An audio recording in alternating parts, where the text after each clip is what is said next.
Et l'interview de gestion de fortune, c'est parti, c'est tout de suite, c'est maintenant, c'est avec Bertrand Conchon. Bertrand, bonjour. Bonjour Frédéric. Bertrand, je le rappelle, vous êtes directeur adjoint des partenariats d'OFI-AM. Votre actualité, c'est que vous mettez sur le marché un nouveau fonds à échéance, le OFI High Yield 2027. Pas du tout. C'est pas un nouveau fonds, Frédéric. C'est un fonds qui existe depuis plus de 2 ans. D'accord.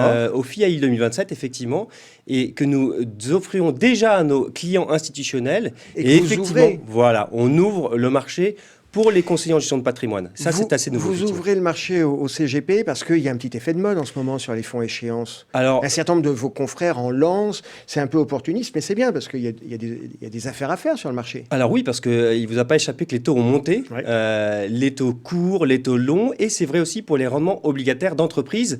Alors, on a 2 ou 3 différences par rapport aux concurrents. Ouais. Vous citez les concurrents. Effectivement, il y a pléthore d'offres.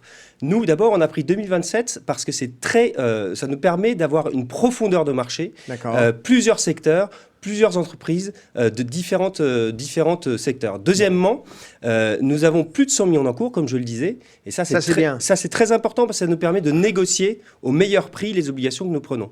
Et enfin, nous sommes dans le haut de la fourchette du haut rendement, avec WB+, de notation moyenne. Vous anticipez ma question, parce que qui dit haut rendement dit haut risque. Exactement. Et donc, vous restez sur le haut du panier, c'est WB, c'est ça? Bah voilà, je dirais le meilleur rendement au meilleur risque. WB+, Frédéric, c'est une nuance qui est importante, parce que ça a l'air de rien dire WB, WB-, WB. WB+, c'est le top du top, le haut du haut rendement. Et ça, c'est vraiment important parce que plus vous dégradez la notation et plus vous prenez exponentiellement un risque de défaut. Et c'est le risque auquel on fait attention dans ce genre de fonds. Donc nous, on a une moyenne de WB+. On est quoi, sur des émetteurs européens? C'est libellé? Est-ce qu'il y a un risque de devise? Alors non, c'est libellé en euros. En euros, donc pas de risque en de euros. devise. Le terrain de jeu, c'est Monde, mais ce ne sont que des émissions en euros. D'accord. Premièrement. Deuxièmement, nous avons que des entreprises pures, c'est-à-dire des dettes pures. Il n'y a pas de dettes hybrides, de dettes bancaires, financières, assurantielles. Vous savez, ce sont des dettes qui peuvent être perpétuelles. Hein, l'émetteur peut... Ça, il n'y a pas de ça. Nous, on n'a que des dettes sur des émetteurs privés que l'on... Ces fonds à échéance dont on parle beaucoup en ce moment, ça joue quel rôle dans un portefeuille? C'est plutôt de la diversification? C'est plutôt cœur de portefeuille? Alors, bonne question. Au début de l'année, il n'y a pas si longtemps que ça, il y a presque un an. On disait qu'il y avait l'effet TINA, there is not alternative. Il n'y a pas d'alternative aux actions. Ouais. Et ben aujourd'hui, c'est plus du tout ça. Aujourd'hui, il y a une alternative aux actions. Ce sont à nouveau les obligations, comme par le passé. Et à notre sens, on peut avoir des rendements qui sont intéressants et qui peuvent être une poche à part entière dans un portefeuille d'allocation. Donc, l'année dernière, ça restait un petit peu exotique. Maintenant, ça devient un peu plus central. Ça devient central. Oui, tout à fait. On réaccède aux obligations avec des niveaux de rendement qui nous semblent vraiment intéressants, pertinents. Concrètement, on va mettre quelle ligne en portefeuille sur un fonds à yield à échéance? Ça dépend des clients et autres, mais... Vous, dans votre fonds nous, ce qu'on va mettre comme ligne, comme exemple, d'accord. On a plus d'une centaine de lignes, je disais, c'est très granulaire, très diversifié sur plusieurs dizaines de secteurs. Peut-être un exemple français, Iliad, donc la maison mère de Free, que tout le monde connaît. Iliad, c'est une obligation qui est WB+, donc on est complètement dans le cœur de ce qu'on a en portefeuille. On a de la visibilité sur l'entreprise. Voilà, elle investit. Ça semble être plutôt bien géré. Exactement. Elle investit, elle se développe fortement en France, justement, en Italie, vous savez, pour la fibre, pour le mobile, pour l'accès à la 5G. Et aujourd'hui, c'est un rendement escompté à échéance juin 2026 de l'ordre de 4,6 à maturité. D'accord. Donc ça nous semble intéressant. Un autre exemple peut-être américain, Levi's. On a tous porté des Levi's. Jeans. Voilà, exactement, les jeans.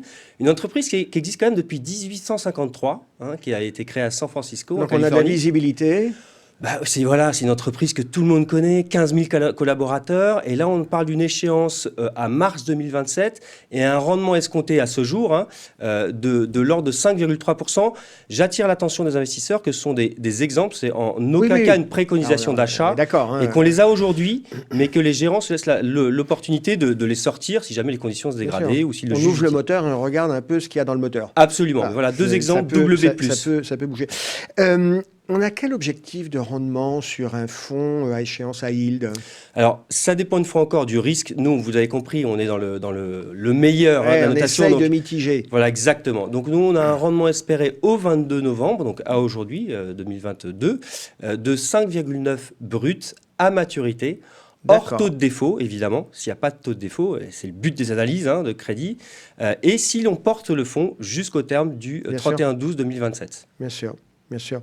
Le taux de défaut, c'est quelque chose qui se mesure, qui s'appréhende, et je pense que c'est aussi la raison pour laquelle vous êtes sur le haut du high yield, oui. Le WB+. Du coup, on préfère laisser passer certaines opportunités plutôt que d'embarquer du risque. C'est ça l'idée, hein ? Complètement. Diversification, donc plus de 100 lignes, je le disais, hyper important. Donc si on a un défaut ou un problème sur une ligne, ça touche peu du portefeuille. Diversification sectorielle, très important aussi.